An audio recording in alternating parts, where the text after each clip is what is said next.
Hello అండి, నేను మీ Vijayalakshmi. Welcome to Dhanvantara YouTube channel. అందరూ ట్యాక్స్ ఫైలింగ్ లో బిజీగా ఉన్నారా? అయితే మనం హెల్త్ ఇన్సూరెన్స్ కి కట్టే ప్రీమియం ని ట్యాక్స్ ఫైలింగ్ చేసేటప్పుడు ఎంతవరకు ఎగ్జంప్షన్ పొందొచ్చు అనే విషయాన్ని ఈ వీడియోలో షేర్ చేసుకోబోతున్నాం. మన ఛానల్ ని మొదటిసారి చూసినట్టయితే లైక్ చేయండి, షేర్ చేయండి, సబ్స్క్రైబ్ చేయండి. వీడియోలోకి అయితే వెళ్ళిపోతాం. మనకి జనరల్ గా ట్యాక్స్ ఫైల్ చేసుకునేటప్పుడు సెక్షన్ 80C అనేది అందరికీ తెలుసు కదా. ఇందులో పిల్లల ట్యూషన్ ఫీజులు, లైఫ్ ఇన్సూరెన్స్ ప్రీమియమ్స్ అనేది మనం ఫైల్ చేసుకునేటప్పుడు ఆ ప్రీమియం అన్నది సబ్మిట్ చేయడం జరుగుతుంది. అలాగే మనకి హెల్త్ ఇన్సూరెన్స్ కి కట్టే ప్రీమియం ని సపరేట్ గా దానికి అండర్ సెక్షన్ 80D అనేది ఉంటుందండి. ఇందులో మనం మాక్సిమం అమౌంట్ 1 lakh వరకు కూడా మన ఎగ్జంప్షన్ కి అప్లై చేసుకోవచ్చు. అది ఎలా అప్లై చేయొచ్చు అనే విషయాన్ని డీటెయిల్ గా ఎక్స్ప్లెయిన్ చేస్తాను. ఒక పర్సన్ ఏజ్ బిలో 60 ఉన్నట్టయితే ఆ పర్సన్ హెల్త్ ఇన్సూరెన్స్ ప్రీమియం అనేది మాక్సిమం అమౌంట్ 25,000 వరకు కూడా మనం ట్యాక్స్ ఎగ్జంప్షన్ కి అప్లై చేసుకోవచ్చండి. అంటే మనకి 25,000 అమౌంట్ లోపు మాత్రమే ప్రీమియం అనేది ఉండాలన్నమాట. ఒకవేళ ఎక్కువ ఉన్నా సరే కూడా ఆ ప్రీమియం మాత్రమే 25,000 మాక్సిమం అమౌంట్ మాత్రమే తీసుకుంటుంది.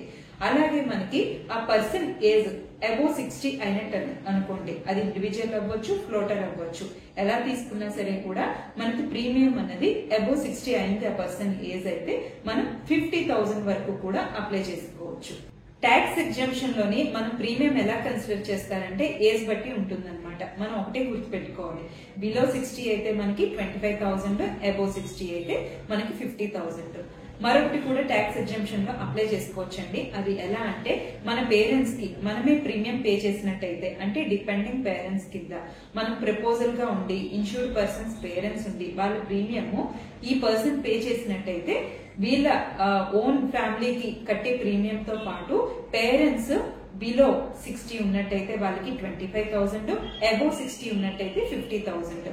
మీకు మరొకసారి వివరంగా ఎక్స్ప్లెయిన్ చేస్తాను. ఒక ఫ్యామిలీ ఉన్నారు, వాళ్ళు ఆ పర్సన్ ఎవరైతే ప్రీమియం పే చేస్తున్నారో ఆ పర్సన్ బిలో 60 ఉన్నారు, అంటే ఆయన 25,000 వరకు కూడా ఇండివిజువల్ గా గానీ ఫ్యామిలీతో కలిపి గానీ ఆయన 25,000 వరకు కూడా ట్యాక్స్ ఎగ్జంప్షన్ కి అప్లై చేసుకోవచ్చు అనమాట.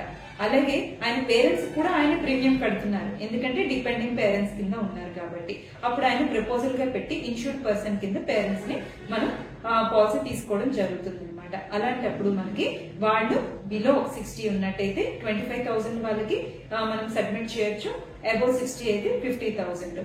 ఒక్కొక్కసారి కొన్ని కేసెస్ లో ఎలా ఉంటుందంటే ఎవరైతే ప్రీమియం పే చేస్తున్నారో ఆ పర్సన్ ఏజ్ కూడా అబోవ్ 60 ఉంటుంది. మీకు మామూలుగా ఇంకా 60 పేరెంట్స్ కూడా దాటిపోతారు కాబట్టి ఈ పర్సన్ ఏజ్ 60 దాటింది కాబట్టి ఈయనకి 50,000, పేరెంట్స్ ఏజ్ కూడా 60 క్రాస్ అయిపోయి ఉంటున్నారు కాబట్టి వాళ్ళకి 50,000, అంటే టోటల్ 1 lakh రూపీ కూడా మనం 80D సెక్షన్ కింద మనం ట్యాక్స్ ఎగ్జంప్షన్ కి అప్లై చేసుకోవచ్చు అనమాట. అంటే మాక్సిమం అమౌంట్ 1 lakh, మినిమం మనకి 25,000. మనం గుర్తు పెట్టుకోవాల్సింది ఒకటే, ఏజ్ ప్రకారం చూస్తారనమాట. ఏజ్ అన్నది 60 దాటితే 50,000, 60 బిలో ఉంటే 25,000. పేరెంట్స్ పే చేసినట్టయితే ప్రపోజల్ గా కంపల్సరీ కూడా ఆ పర్సన్ అనేది ఉండాలి. ఇది ఒకటి గుర్తు పెట్టుకొని మనం ఎంతైతే ప్రీమియం కడుతున్నామో మనం ట్యాక్స్ ఎగ్జంప్షన్ లో అండర్ సెక్షన్ 80D లో 1 lakh వరకు కూడా మాక్సిమం మనం ట్యాక్స్ ఎగ్జంప్షన్ కి అప్లై చేయొచ్చు అనే విషయం మీకు అర్థమైందని అనుకుంటాను. ఈ వీడియో మీకు నచ్చినట్టయితే తప్పకుండా లైక్ చేయండి, షేర్ చేయండి, సబ్స్క్రైబ్ చేయండి. మరొక మంచి వీడియోతో మళ్ళీ మీ ముందుకు వస్తుంది మీ విజయలక్ష్మి.